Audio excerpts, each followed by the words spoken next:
Pilgrim's Progress by John Bunyan. Part 1. The Eighth Stage.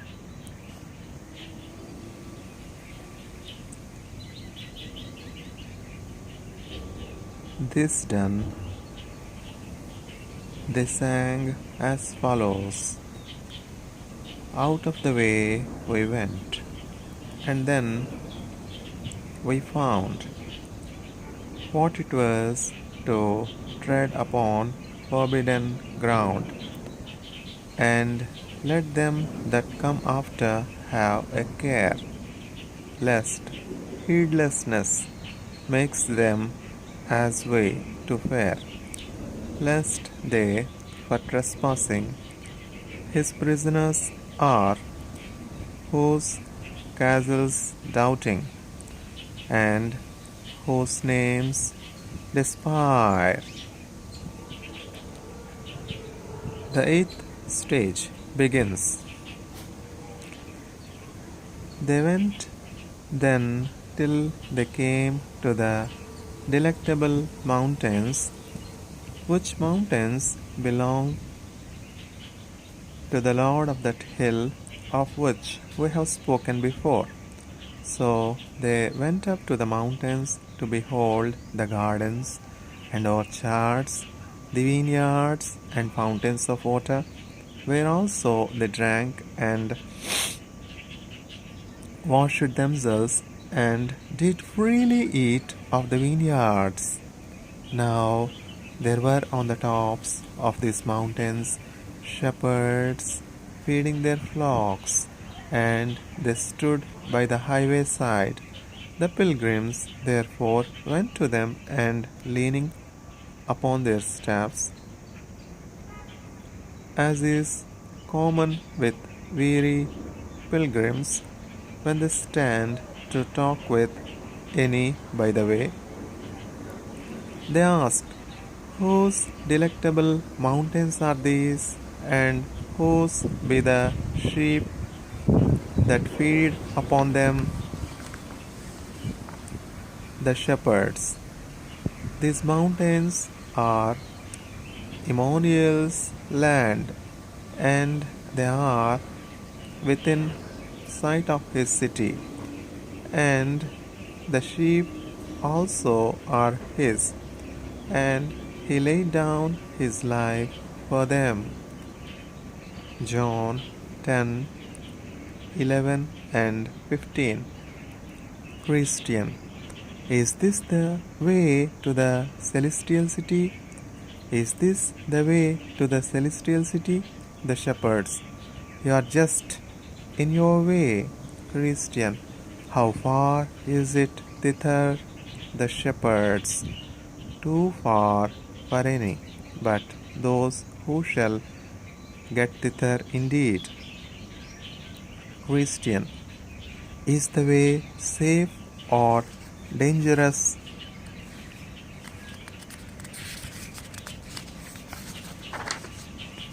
The shepherds. Safe for those for whom it is to be safe, but transgressors shall fall therein. Hosea 14:19. Hosea 14:9. Christian. Is there in this place any relief for pilgrims that are weary and faint in the way? The shepherds. The Lord of these mountains hath given us a charge not to be forgetful to entertain strangers. Hebrews 13:2. Therefore the good of the place is before you. I saw also in my dream that when the shepherds perceived that they were wayfaring men, they also put questions to them, to which they made answer as in other places, as, whence came you, and how got you into the way, and by what means have you so persevered therein? For but few of them that begin to come hither do show their face on these mountains. But when the shepherds heard their answers, being pleased therewith, they looked very lovingly upon them and said, "Welcome to the delectable mountains." The shepherds, I say, whose names were Knowledge, Experience, Watchful, and Sincere, took them by the hand and had them to their tents, and made them partake of that which was ready at present. They said, moreover, "We would that you should stay here a while to be acquainted with us, and yet more to solace yourselves with the good of these delectable mountains." Then they told them that they were content to stay. So they went to their rest that night, because it was very late. Then I saw in my dream that in the morning the shepherds called up Christian and Hopeful to walk with them upon the mountains. So they went forth with them and walked a while, having a pleasant prospect on every side. Then said the shepherds one to another, "Shall we show these pilgrims some wonders?" So when they had concluded to do it, they had them first to the top of a hill called Error, which was very steep on the farthest side, and bid them look down to the bottom. So Christian and Hopeful looked down, and saw at the bottom several men dashed all to pieces by a fall that they had had from the top. Then said Christian, "What means this?" The shepherds answered, "Have you not heard of them that were made to err by hearkening to Hymenaeus and Philetus, as concerning the faith of the resurrection of the body?" 2 Timothy 2:17 and 18. They answered, "Yes." Then said the shepherds, "Those that you see lie dashed in pieces at the bottom of this mountain are they, and they have continued to this day unburied, as you see, for an example to others to take heed how they clamber too high, or how they come too near the brink of this mountain." Then I saw that they had them to the top of another mountain, and the name of this is Caution, and bid them look afar off, which when they did, they perceived, as they thought, several men walking up and down among the tombs that were there, and they perceived that the men were blind, because they stumbled sometimes upon the tombs, and because they would not get out from among them. Then said Christian, "What means this?" The shepherds then answered, "Did you not see, a little below these mountains, a stile that led into a meadow on the left hand of this way?" They answered, "Yes." Then said the shepherds, "From that stile there goes a path that leads directly to Doubting Castle, which is kept by Jane Despair." And these men, pointing to them among the tombs, came once on pilgrimage, as you do now, even until they came to that same stile. And because the right way was rough in that place, they chose to go out of it into that meadow, and they were taken by Jane Despair and cast into Doubting Castle, whereafter they had a while been kept in the dungeon. He at last did put out their eyes, and led them among those tombs, where he has left them to wander to this very day, that the saying of the wise man might be fulfilled, "He that wandereth out of the way of understanding shall remain in the congregation of the dead." Proverbs 21:16. Then Christian and Hopeful looked upon one another, and tears gushing out, but yet said nothing to the shepherds. Then I saw in my dream that the shepherds had them to another place in a bottom, where was a door on the side of a hill, and they opened the door and bid them look in. They looked in therefore and saw that within it was very dark and smoky. They also thought that they heard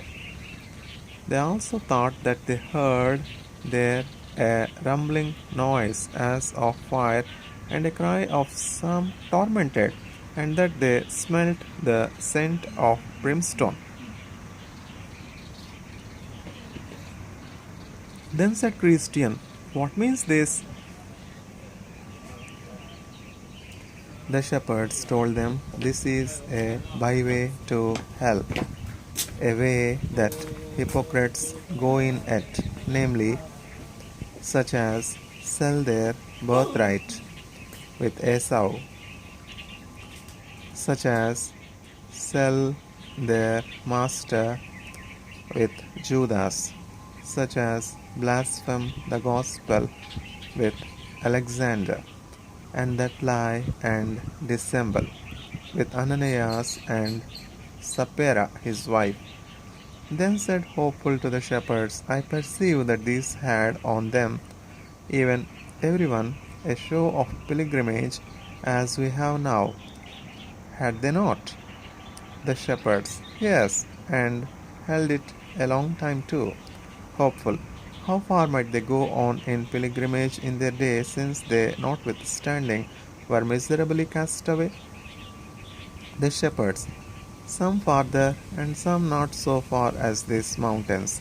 Then said the pilgrims one to another, "We had need to cry to the strong for strength."